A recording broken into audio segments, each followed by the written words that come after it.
Hello, my name is Ifesa Lako, and I'm making this video in direct response to what Professor Wole Soyinka said about His Excellency Mr. Peter Obi, hoping that he shouldn't vie for presidency come 2027. And his reason being that the obedient lacks good conduct, that we which I am one of them, we the obedient, we don't conduct ourselves properly.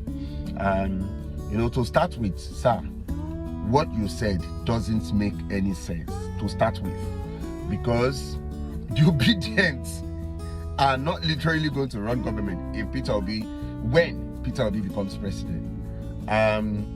But let's even assume that it is about the followers, because that's what you kept on hammering on. The followers of Peter Obi, they lack good conduct, they are rude, they are fascist, whatever you want to call us, right? But the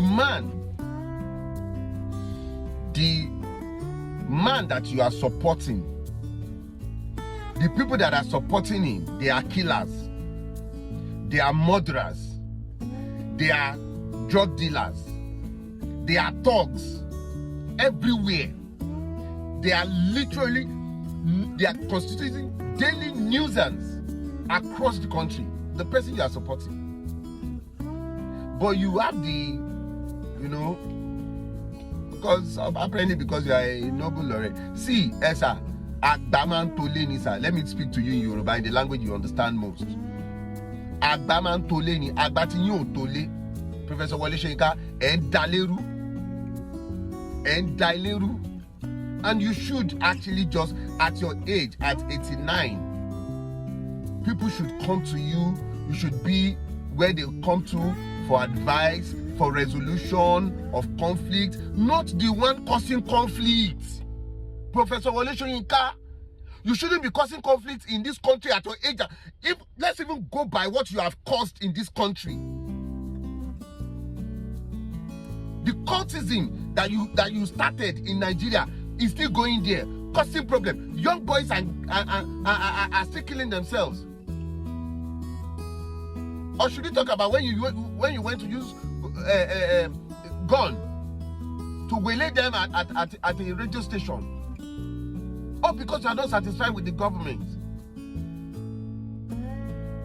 And it is you now that is coming out to call some people different names. Esa, Eje ka gba yin to le, sir. Professor Wole Soyinka, sir. Eje ki agba yin to le. Ibi te ba Nigeria de, e ma baje ju bai lo. You don't have a future in this country. We have the future in this country. You are 89. You have lived your time. The country is in disarray. Businesses are shutting down. Over 700 businesses gone. People are hungry. Inflation is over the roof. 2 days ago, the central bank still raised credit to 2 point something to 26 point something %. And all you care about, not to even talk of exchange rates, but all you care about is Peter Obi not contesting in 2027. Esa, Eka gba yin tole, e ma da Nigeria ju be se baje ilo. Hello, see me. Conversations that we are expected to hear from a leader like Wole Soyinka. One thing has to be said. I would like to ask Wole Soyinka and other people, what is this thing about Obi? That means there's something, a goal you people see in this Obi. Because this man did not win elections. And after not winning elections, he's gone about conducting himself, doing his charity, but he's still the main point of conversation. Mm-hmm. So, kini gan pa Obi yi?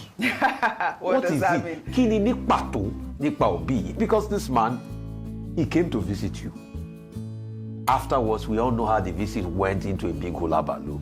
I don't want to talk more about that visit because I was very privy to a lot of things that happened in that visit, and I don't want to talk, for the sake of privacy.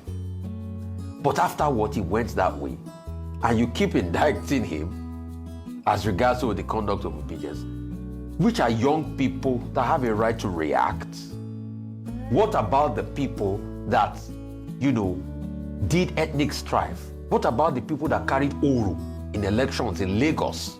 Professor Wole Soyinka has not said anything about that. What about people that were beaten? Professor Wole Soyinka has not said anything about. What about people in Ikota that were beaten? All of a sudden, Oro came out because of election. He's not said anything about that. But this thing is always about Condemning Obi. And when we ask him to comment about the current president, I don't comment after 1 year. Now it's 1 year, now he should comment. He will not still comment. So what is this thing really? Kini oro Obi yi ni pato? I'm asking, the same man you went a couple of months, you went to call them Badjue and all sorts of, yeah. and you think people will not, and when they react to him now, you call them fascists and things like that, and this was an election that you only had one side of the story, you were not full privy to. Yes, but and there are many things that you should know because Professor Wole is 90 already. Yeah.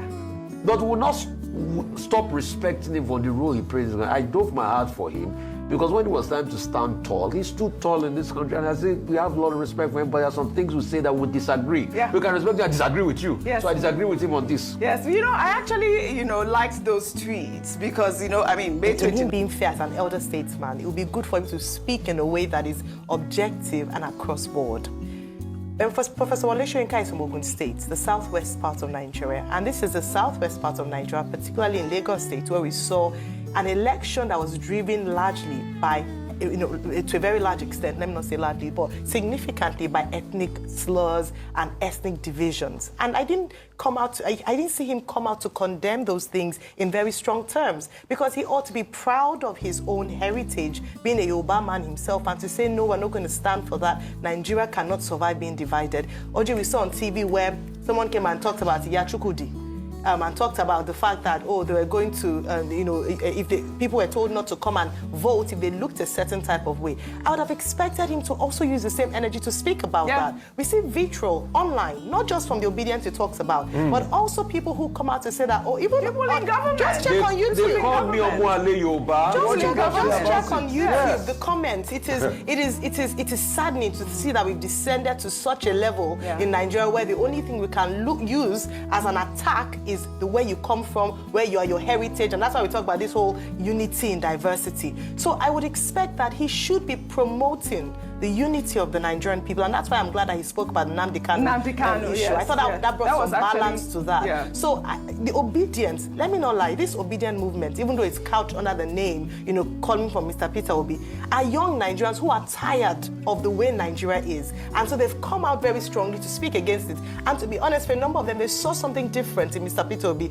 a new hope, a deviation from the normal, and that's why a lot of people were willing and able to stake their lives, in quote, to support him. So it's not because he forced people or he's acting. In fact, if I would say anything, Mr. Peter Obi has conducted himself very well in the course of this and condemned actions at certain times when it came down to it. So I do believe that he should be fair and should be more in support of the idea really is that the obedience are just young Nigerians that are looking for a new wave of good governance. So they are not just supporters of Peter Obi. They really are supporters of Nigeria, wanting good governance.